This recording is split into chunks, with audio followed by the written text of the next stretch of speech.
Assalamualaikum warahmatullahi wabarakatuh. Bertemu lagi dengan RN Sunarsi. Alhamdulillah, di kesempatan yang baik ini kita masih bisa berjumpa. Mudah-mudahan kita senantiasa sehat dan juga senantiasa diberikan rezeki yang barokah oleh Allah Subhanahu wa Ta'ala. Amin, amin ya Rabbal alamin. Pada kesempatan ini saya ingin membahas tentang rezeki. Rezeki yang barokah, rezeki yang berlimpah. Kita semua ingin dapat rezeki yang deras sederas air hujan, rezeki yang berlimpah, rezeki yang terus-menerus datang kepada kita. Tentunya ada beberapa jalan ya yang harus kita lalui selain dari bekerja keras. Karena bekerja keras itu adalah jalannya rezeki, adalah pintu rezeki. Jadi bekerja keras adalah faktor yang sangat utama ketika kita ingin mendapatkan rezeki. Ada jalur langit yang harus kita tempuh supaya kita ingin mendapatkan rezeki yang barokah, yang berlimpah. Biasanya orang kan, kalau orang yang pandangannya sempit, yang disebut dengan barokah itu rezekinya sedikit. Padahal yang namanya barokah itu adalah ketika sedikit pun, maka kebutuhan rumah akan tercukupi. Kebutuhan kita untuk keluarga, untuk anak-anak, untuk berbagai kebutuhan akan terpenuhi. Itu yang namanya barokah. Pada kesempatan ini saya ingin menjelaskan ya, ada beberapa tips supaya rezeki kita itu deras sederas air hujan. Tips ini saya dapatkan ya dari Ustadz Adi Hidayat. Semoga Allah memberikan umur yang panjang dan kesehatan kepada Bapak Ustadz Adi Hidayat. Yang pertama adalah ketika kita ingin mendapatkan rezeki yang berlimpah. Yang pertama adalah sholat 40 rakaat dengan rincian 17 rakaat sholat fardu dan sisanya adalah sholat sunnah. 17 rakaat sholat fardu. Kemudian ya simpan 17. Kemudian sholat sunnah rawatib. Sholat sunnah rawatib itu sebelum duhur itu 4 rakaat. Bisa 4 rakaat sekaligus atau bisa 2. Dan setelah duhur itu 2 rakaat. Jadi 6 rakaat. Kemudian ya sholat sunnah setelah maghrib itu 2 rakaat. 6 ditambah 2 jadi 8. Kemudian ya setelah isya 2 rakaat. Jadi 10. Dan kemudian sebelum subuh 2 rakaat jadi 12 rakaat. Jadi 17 ditambah 12 rakaat menjadi 29 rakaat. Ditambah sholat tahajud 11 rakaat. Itu menjadi 40 rakaat. Itu minimal. Tetapi kalau kita ingin menambah dengan sholat-sholat sunnah lainnya seperti misalnya sholat duha ya. Ada yang sholat duha 4 rakaat, ada yang 8 rakaat, ada juga yang 12 rakaat. Kemudian kita juga bisa menambah sholat-sholat hajat atau sholat-sholat sunnah yang lainnya.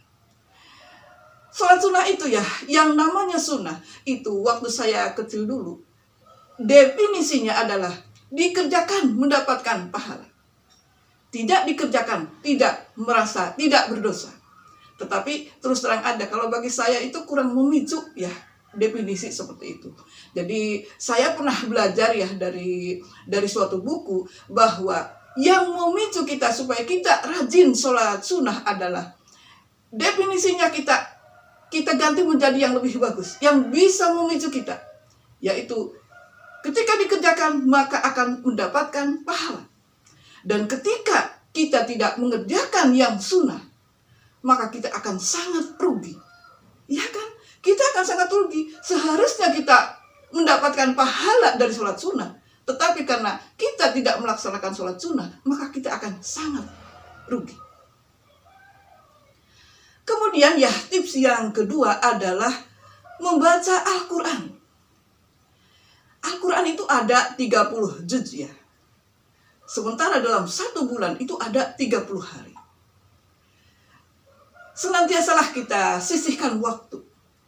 Lebih bagus kan 1 juz 1 hari. Tetapi kalaupun kita tidak bisa ya, tidak bisa 1 juz dalam 1 hari. Tetapi kita harus selalu menyisihkan membaca Al-Quran dalam kesehariannya. Entah ketika kita habis sholat duha, entah kita sehabis sholat duhur, entah ketika kita sehabis sholat asar, kan memiliki waktu yang sangat panjang. Dari asar ke maghrib, ya kita daripada melakukan hal-hal yang mungkin agak kurang manfaat, kan lebih baik baca Al-Quran. Jadi membaca Al-Quran ini jangan sampai di skip, karena Al-Quran adalah penerang hati, penerang jiwa, penerang kita dalam suatu kehidupan. Kemudian ya yang ketiga adalah gantung wudhu. Apa sih yang dimaksud dengan gantung wudhu? Gantung wudhu itu artinya kita itu selalu berada dalam posisi yang suci, selalu berada dalam posisi setelah berwudhu. Jadi ketika kita habis wudhu, ya misalnya dalam beberapa saat kemudian kita batal, maka kita berwudhu lagi. Ini di samping mencerahkan wajah, membersihkan wajah, memberikan aura positif kepada wajah, juga akan melancarkan rezeki. Kenapa bisa begitu? Karena ketika kita gantung wudhu, ya taruhlah kita misalkan udah berwudhu. Kalau kita mau berniat gibah pun, mau berniat menceritakan keburukan orang, maka kita akan sadar, oh saya sudah berwudhu, rasanya kok akan batal ya wudhu saya kalau saya misalnya gibah dan perbuatan-perbuatan maksiat lainnya. Jadi ketika kita gantung wudhu, maka kita akan terjaga dari perbuatan-perbuatan maksiat, ya. Kita terjaga dari gibah, kita terjaga dari larangan-larangan, ya, dosa-dosa kita, dosa-dosa kecil. Biasalah yang namanya manusia kan pastilah ada dosa-dosa, ya, dosa besar, dosa kecil. Tetapi ketika kita gantung wudhu, maka kita akan merasa ada alarm dalam diri kita untuk stop, jangan berbuat maksiat. Ini adalah tips, ya, yang jalur langit yang seharusnya kita sebagai umat muslim lakukan supaya Allah memberikan kepada kita rezeki yang deras sederas air hujan, supaya Allah memberikan kepada kita rezeki yang barokah, yang berlimpah. Terima kasih yang sudah menonton video RN Sunarsi. Semoga tips ini bermanfaat. Wassalamualaikum warahmatullahi wabarakatuh.